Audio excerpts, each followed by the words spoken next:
Hello friends, कैसे हो आप लोग। स्वागत करती हूँ मैं आप सबका अपने channel Vidhi and Vyom videos में। तो दोस्तों, आज मैं आप लोगों के लिए कुछ नया लेकर आई हूँ। तो चलिए फिर शुरू करते हैं। दोस्तों, आज मैं आप लोगों को ढोलक बजाना सिखाऊंगी। तो कुछ स्टेप उसके आज बताऊंगी, कुछ अगले पार्ट में थोड़ा थोड़ा करके बताऊंगी, ताकि आप लोगों को अच्छे से और आसानी से समझ में आए। तो दोस्तों, सबसे पहले तो इसके बारे में हम लोग कुछ बेसिक सी जानकारी रख लेते हैं ना। तो सबसे पहले तो ये बता दूं कि मैं आपको जो बताने जा रही हूँ उसको दादरा बोलते हैं। उस ढोलक को, ढोलक कई प्रकार की होती हैं, भगत, उल्टी, दादरा। तो मैं आपको दादरा बताने जा रही हूँ। मोस्टली इस ढोलक में ना आप ज़्यादा से ज़्यादा गाने गा सकते हैं, जैसे बन्ना बन्नी, भजन या फिर कोई फिल्मी सॉन्ग आप सब कर सकते हैं इसमें। तो ये दादरा है जो मैं आपको आज बताऊंगी। और एक चीज़ और जान ले दोस्तों, ढोलक का ये जो बड़ा साइड होता है ना, आप लोगों को दिख रहा होगा, ये जो बड़ा वाला पार्ट होता है इसको बेस बोलते हैं। बेस मीन्स ढोलक की शुरुआत हमेशा इसी तरफ से होगी। पहली थपकी जो लगेगी, चाहे वो यहाँ लगे या यहाँ लगे, मोस्टली खुला ही लगता है, लेकिन उसको बेस बोलते हैं, है ना। बेस पे लगेगा तो ये बेस कहलाता है। और ये जो छोटा पार्ट होता है ढोलक का, आप लोगों को हो सकता है दिख रहा होगा कैमरे में, तो ये चाटी कहलाता है ना। अब दोस्तों, इसको रखने का तरीका, जैसे मैंने ढोलक रखी है तो लोग इसको मोस्टली बोलते हैं कि ये उल्टा रखा हुआ है। तो दोस्तों, मेरा यही हाथ चलता है, तो इसलिए क्या है कि जो हाथ आपका ज़्यादा चलता है, जैसे किसी का लेफ्ट या राइट, तो उस पे ना अपन उसे चाटी साइड रखें, यानी ये जो ढोलक का छोटा भाग है, तो अपने को सीखने में थोड़ा सा आसानी होती है। मतलब हम जल्दी रिकवर कर लेते हैं, जल्दी सीख लेते हैं, कोई प्रॉब्लम नहीं है। अगर आप इसको ऐसे भी रखें, आपका लेफ्ट हैंड चलता है तो आप इसको ऐसे घुमा के रखें तो भी कोई प्रॉब्लम नहीं है, आप तब भी सीख जाएंगे। क्योंकि जब हम जीरो होते हैं किसी चीज़ में ना, तो वो प्रैक्टिस करने से हमको सब कुछ आएगा, अच्छे से आएगा। तो वो आप कैसे भी रख सकते हैं। बस मैं आपको एक सजेशन दे रही हूँ कि आपका जो हाथ ज़्यादा चलता है, चाहे वो लेफ्ट हो या राइट हो, उसे आप चाटी साइड, यानी ढोलक का ये जो छोटा पार्ट है ना, इधर रखेंगे तो आपको सीखने में आसानी होगी। बाकी आप करने को कैसे भी कर सकते हैं, है ना। तो ये चीज़ें रही इसके बारे में बेसिक सी जानकारी। लेकिन हाँ दोस्तों, एक चीज़ ज़रूर ध्यान रखिएगा, हाथ चाहे जो जैसा चलाइए, जो जहाँ रखिए, जैसा भी है, आपकी सुविधा पर है वो, पर ये कि शुरुआत हमेशा ढोलक का, ये ढोलक का जो बड़ा पार्ट होता है ना, यानी ये जो इसको हम बेस बोलते हैं, इधर से ही होगा। आपकी पहली थपकी इधर से ही रहेगी। तो हाथ आप चाहे जो जैसा चलाएं, पर शुरुआत यहीं से होगी, ठीक है ना। और एक चीज़ और, यहाँ पे जब हम इसमें बेस साइड मारते हैं ना, बेस ये जो बड़ा साइड है, तो इसमें जब हम यहाँ पे मारते हैं तो इसे खुला बेस कहते हैं, और जब यहाँ पे मारते हैं तो इसे बंद बेस कहते हैं। ये चीज़ याद रखिएगा दोस्तों, क्योंकि इसका बहुत बड़ा रोल है हर ढोलक में, तो ये चीज़ याद रखिएगा।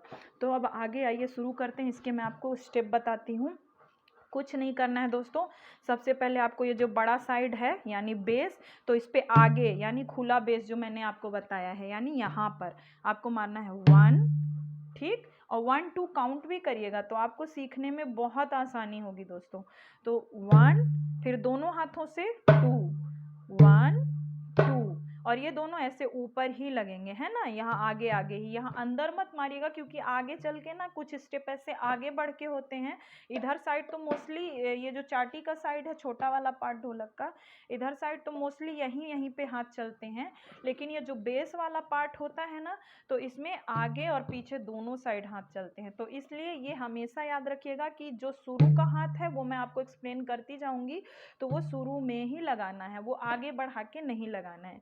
और मोस्टली ये आपकी जो ग्रुप फिंगर है ना, इतना ही चलाइए, आवाज़ बहुत अच्छी आती है। शुरू शुरू में नहीं हो पाता है, उतने से ही हैबिट होने के बाद होता है।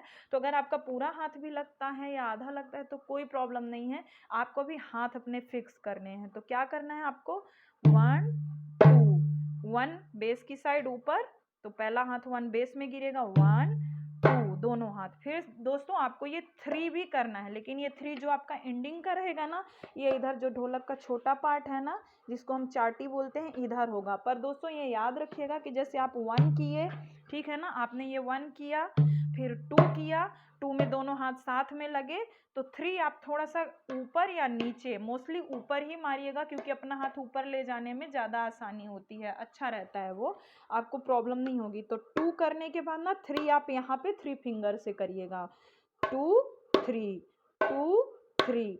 तो इससे क्या होगा ना, एक गैपिंग मेंटेन रहेगी।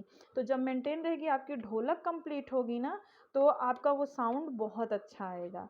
तो ये चीज़ें हो गई दोस्तों, याद रखिएगा। करना क्या है अपने को, 1 2 3, 1 2 3, 1 2 3, 1 2 3, 1 2 3, 1 2 3। और एक चीज़ और दोस्तों, इसके लिए आपको बता दूं, जरूरी नहीं कि आपके पास ढोलक हो तभी आप सीखेंगे, ऐसा जरूरी नहीं है। अभी आपको हाथ फिक्स करना है, तो आप कुछ नहीं ऐसे बैठे हैं तो अपने पैरों पे ही 1 2 3, 1 2 3, बस 3 थोड़ा सा आगे बढ़ा के आप कोशिश करिएगा, और 1 अपना ये बेस पे जो भी, आप उसको 3 भी बोल सकते हैं, 1 भी बोल सकते हैं। क्या है, मोस्टली आप अगर 1 बोलेंगे, आपको याद रखने में थोड़ी कठिनाई हो रही है, तो आप 1 बोलेंगे तो आपको याद रहेगा कि 1 हाथ ही, एक बार ही इधर हमको हाथ चलाना है। लेकिन अगर नहीं हो रही तो कोई प्रॉब्लम नहीं है, आप जैसी हैबिट डालेंगे वैसा, तो आप 1 2 3 भी कर सकते हैं, है ना। तो दोस्तों 3 से 4 दिन आप इसकी प्रैक्टिस करिए। आप सोच रहे होंगे आसान सा स्टेप है, कैसे 3 से 4 दिन, तो ऐसा नहीं है दोस्तों। वो अभी आप कर लेंगे, लेकिन अगले थोड़ी देर बाद वो आपको भूल जाएगा। तो जब आप 3-4 दिन इसकी लगातार प्रैक्टिस करेंगे ना, तो आपको ये चीज़ अच्छे से रट जाएगी, आपके हाथ जो हैं वो फिक्स हो जाएंगे, तो फिर आपको प्रॉब्लम नहीं होगी। तो आज के लिए इतना ही।